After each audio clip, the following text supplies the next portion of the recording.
Hi! Have you ever wondered what it would look like to be a bee as he goes to a flower to get nectar or pollen? Well, I have. Bees are really important creatures in God's creation. If you haven't read about their important work, be sure you do.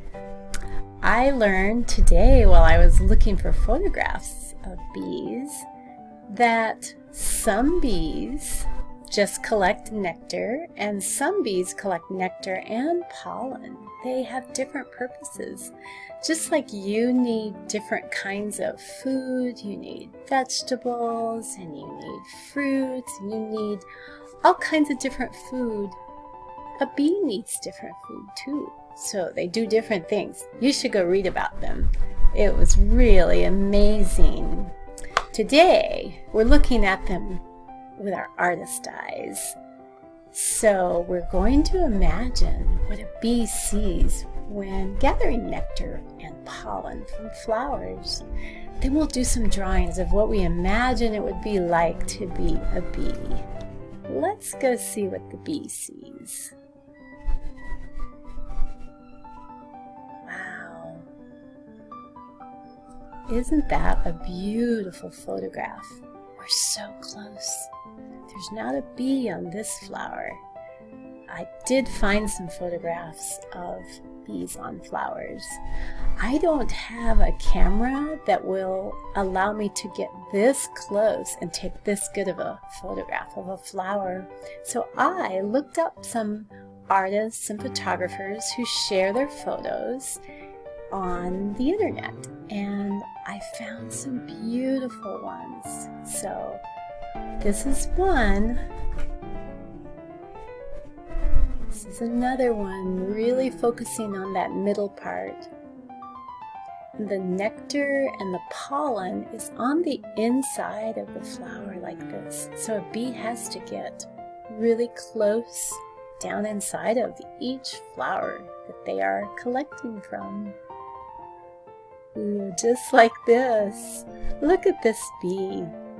Isn't that amazing?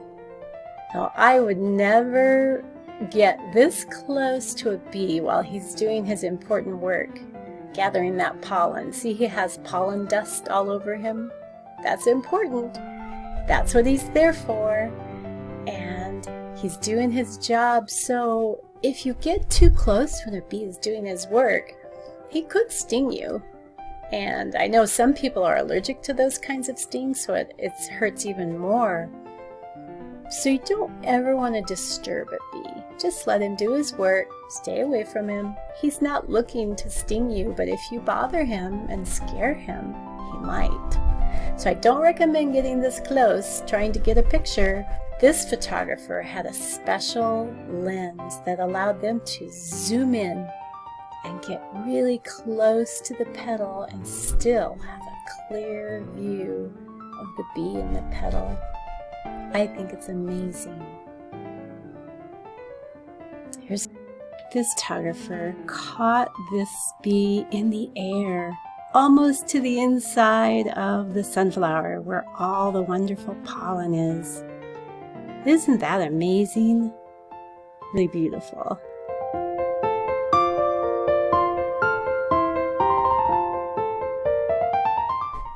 There's a bee on a sunflower, in a field of sunflowers. There's so much pollen on a sunflower. All this inside has that special nectar and pollen available. Isn't it beautiful? There's a super close-up again. Wow. I don't know a lot about bees, but I always have been amazed at what they do and how important they are to flowers and other plants.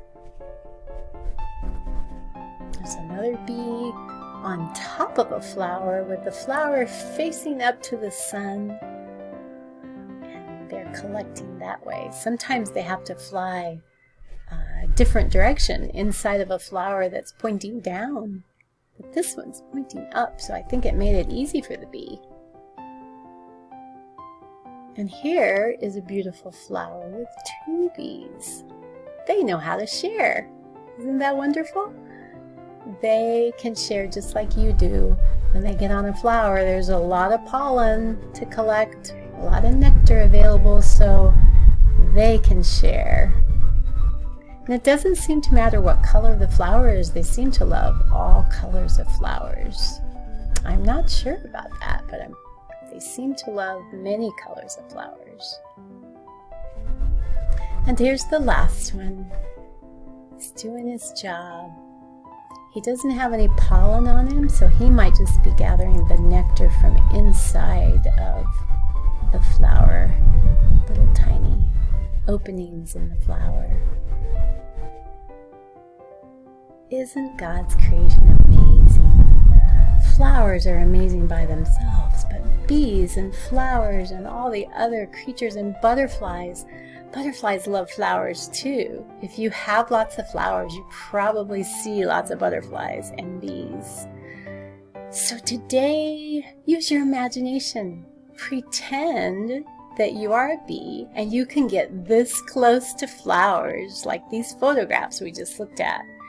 You can use any of these photographs as your inspiration and maybe use some of the same colors and shapes you see. Or you can just make up a flower and pretend that you are a bee so you can get really close to that flower. Okay, I'm going to draw one too. And you can include a bee or you can leave the bee off. It's up to you. You can just pretend that you're the bee approaching the flower. You're getting close to it and showing us what you see. Remember, a lot of times art is pointing people to see what you see, and to see it through your artist's eyes. They may see things very different than you, but it's fun to show them what you see with your artist's eyes. Okay, let's have some fun drawing. I'm gonna go get my materials ready. I'll be back.